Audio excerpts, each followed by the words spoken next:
महाभारत में पांडवों के साथ श्री कृष्ण थे, इसलिए पांडवों की शक्ति कौरवों से कहीं ज्यादा बढ़ गई थी। कुरुक्षेत्र की रणभूमि पर श्री कृष्ण ने प्रत्यक्ष रूप से शस्त्र नहीं उठाए, लेकिन अर्जुन का सारथी बनकर श्री कृष्ण युद्ध भूमि में अर्जुन का मार्गदर्शन करते रहे। दूसरी तरफ कौरवों के साथ श्री कृष्ण की नारायणी सेना थी। भीष्म जैसे और भी कई योद्धा कौरवों को शक्तिशाली बनाने के लिए काफी थे, लेकिन अक्सर मन में यह सवाल उठता है कि जो भीष्म हजारों योद्धाओं पर अकेले भारी थे, तो पांडवों के सामने उनका बल आधा कैसे रह गया?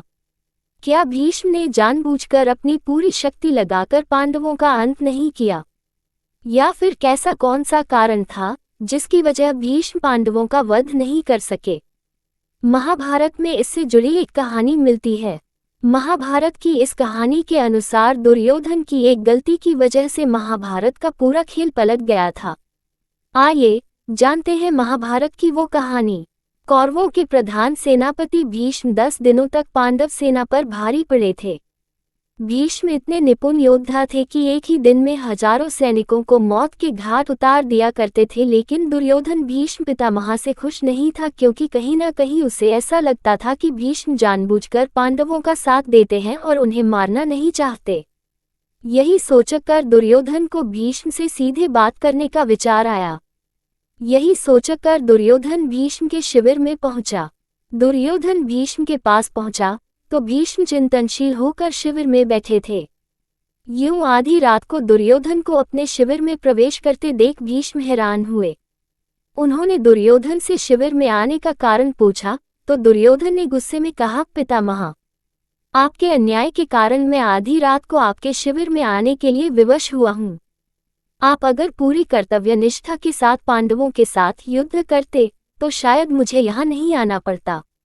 10 दिन हो चुके हैं, लेकिन आप अभी तक पांडवों को पराजित नहीं कर पाए हैं। मुझे तो लगता है कि आप केवल लड़ने का अभिनय कर रहे हैं। आपको आज भी पांडवों से प्रेम है और आप मेरे खेमे में रहते हुए भी मेरे शत्रु बने हुए हैं। दुर्योधन के मुख से ऐसी बात सुनकर भीष्म बहुत दुखी हो गए। दुर्योधन के मुख से कटु वचन सुनकर भीष्म को हस्तिनापुर राज्य के प्रति अपनी कर्तव्यनिष्ठा का एक बार फिर से स्मरण हो गया। भीष्म ने अपनी शस्त्र विद्या का प्रयोग करते हुए सोने के 5 तीर निकाले और इसे अभिमंत्रित करके बोले, दुर्योधन, तुम व्यर्थ में मेरी कर्तव्यनिष्ठा पर संदेह करते हो। मैं कल एक ही दिन में 5 पांडवों को इन बाणों से समाप्त कर दूंगा। फिर पांडवों में मरते हुए युद्ध का परिणाम तुम्हारे पक्ष में आने लगेगा। भीष्म पितामह की बात सुनकर दुर्योधन प्रसन्न हुआ, लेकिन फिर भी उसके मन से संदेह नहीं गया। दुर्योधन भीष्म की बातों को सुनकर प्रसन्न तो हुआ, लेकिन खुद छल कपट में माहिर रहे दुर्योधन को भीष्म की बातों में भी छल कपट ही नजर आया।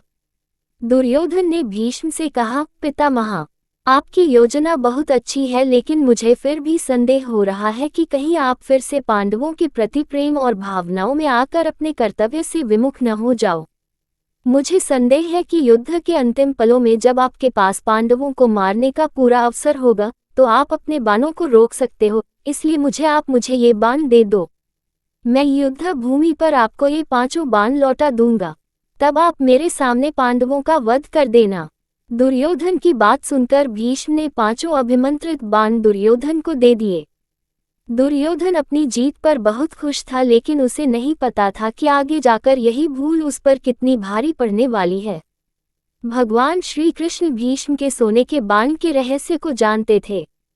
भीष्म के शिविर के पास पहरा दे रहे एक गुप्तचर ने भी श्री कृष्ण को आकर इस बात की सूचना दी। इस बात को सुनकर श्री कृष्ण तुरंत ही अर्जुन के शिविर में पहुंचे और उसे पूरी घटना बताई। श्री कृष्ण ने अर्जुन से कहा कि पार्थ, तुम दुर्योधन से वे 5 बाण मांग लो।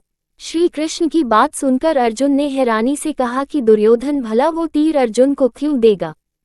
तब श्री कृष्ण ने अर्जुन को याद दिलाया कि एक बार अर्जुन ने दुर्योधन को यक्ष और गंधर्वों के हमले से बचाया था। तब दुर्योधन ने प्रसन्न होकर अर्जुन से कहा था कि वो कोई भी कीमती चीज दुर्योधन से मांग सकता है। उस दिन अर्जुन ने बात को टालते हुए दुर्योधन से कुछ नहीं मांगा था। अर्जुन को श्री कृष्ण की बात याद आ गई और वे दुर्योधन के शिविर में पहुंचा। अर्जुन ने दुर्योधन से वही 5 बाण मांगे, लेकिन दुर्योधन ने अर्जुन को मना कर दिया। तब अर्जुन ने दुर्योधन को उस घटना को याद दिलाते हुए अपना क्षत्रिय धर्म निभाने के लिए कहा। ये सुनकर दुर्योधन ने 5 बाण अर्जुन को दे दिए। इस तरह भीष्म ने बाण लेने की गलती दुर्योधन पर भारी पड़ी और पांडवों की मौत टल गई।